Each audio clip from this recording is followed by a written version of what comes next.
Je suis sûr que beaucoup d'entre vous aiment le houmous. Hummus, c'est le nom arabe de l'ingrédient le plus important de cette préparation, le pois chiche. D'ailleurs, en arabe, la crème elle-même s'appelle hummus betahini, pois chiche à la purée de sésame. Un délice. Le nom latin du pois chiche, c'est cicère. Et bien des langues ont repris ce cicère latin pour en produire des noms poétiques ou amusants du pois chiche. En anglais, par exemple, la petite boule s'appelle chickpea, le pois des poules.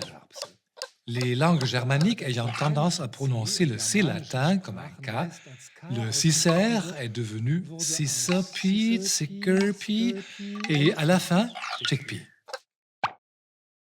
En Allemagne, on s'amuse beaucoup de son nom, Kichererbse, le pois, Erbse, qui fait rire ou qui glousse, Kicher. Mais il a aussi peu de rapport avec le rire qu'avec les poules anglaises. En ancien allemand, Cicère était prononcé Kicker. Ensuite, le deuxième K a pris la forme d'un double H prononcé Ch. Kicker, Kicher, voilà, Kichererbse est né.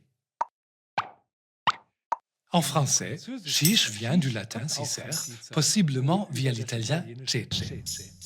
Comme cette plante prospère sur les sols pauvres et ne produit qu'un pois par gousse, l'adjectif chiche qualifie aussi tout ce qui n'est pas généreux.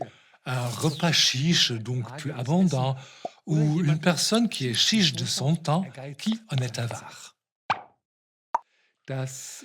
Mais ce chiche français a un autre usage complètement différent. Il signifie une sorte de défi.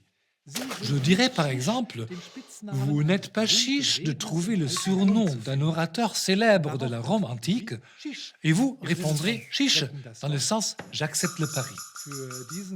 Il n'y a pas de réelle explication pour l'origine de ce chiche, mais on sait qu'il s'est popularisé au milieu du 19e siècle.